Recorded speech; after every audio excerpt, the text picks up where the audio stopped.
Dito tayo ngayon sa ating bukid. Sobrang init matapos ang bagyo. Ngayon init naman ang pumalit. Pasyal tayo dito. Tingin tayo ng saging so parang mayroon ng pwedeng i-harvest na saging.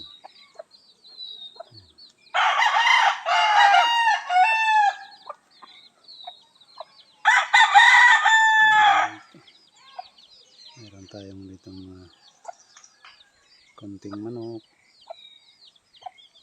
saka baboy, native.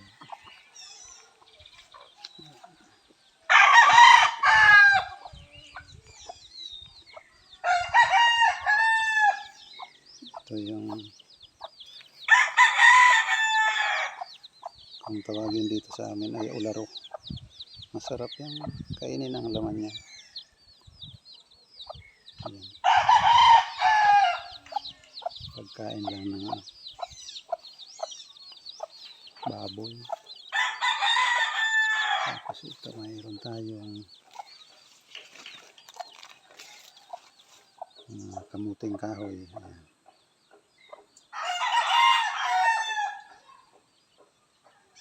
Ayan siya.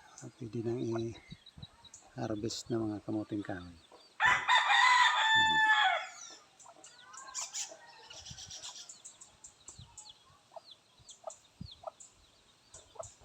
Tingnan sa taas, tingnan ko nga kung nandun pa yung mga bayabas. Dati maraming bayabas dun. Ayun, dito na tayo. Dito, daming bungang bayabas oh.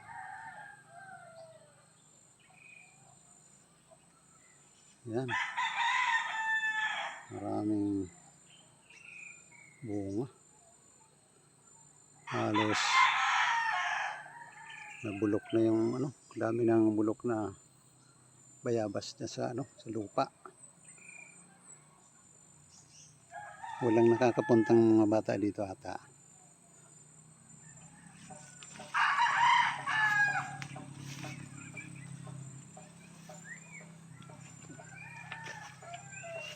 Meron tayo ditong atis. Tingnan ko nga baka na. Pwede na. Ayan siya. Matigas.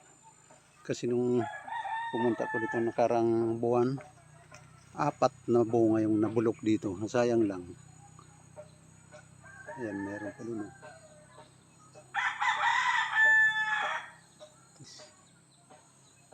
Masarap to, atis.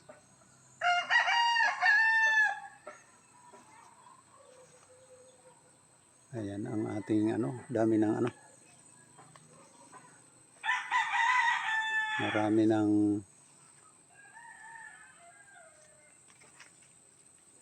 marami ng damo.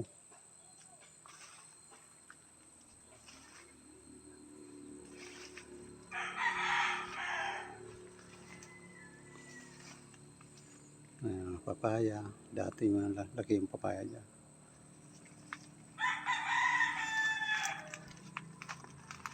Nabunga din pala oh.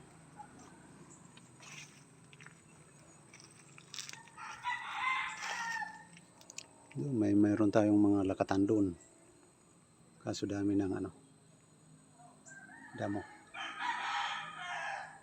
Hindi na tayo makapunta doon.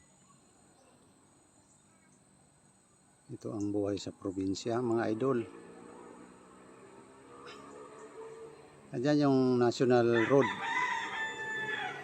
Ito ang kalsada ng paikot ng buong Catanduanes. Yan. Kita dati pag kita yan dyan. Hindi na makikita yung sa kalsada kasi puro na damo.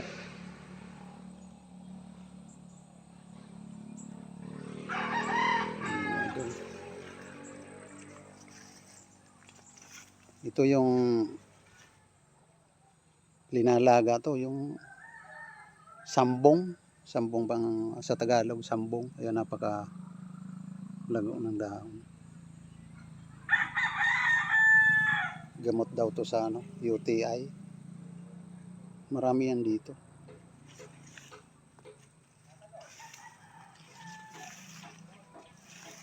Ayan pa yung isang puno ng bayabas. Oh. Napakaraming bunga. Biro mo ang lalaki.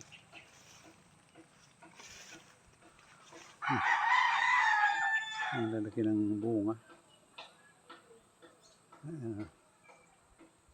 Ayan na. Nasi ano lang sa ano, hindi masyado makita kasi sobrang init. Ayan o, native na ano yung bayabas pero ang lalaki ng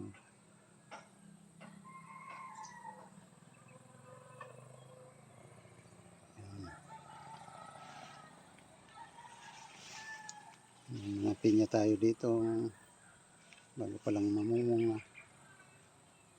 Saging tayo dito. Ito ang buhay sa probinsya mga idol. Ganito lang. Simple lang. Ayan. Ayun ang highway. Ayan, ang kalsada. Ikot yan doon.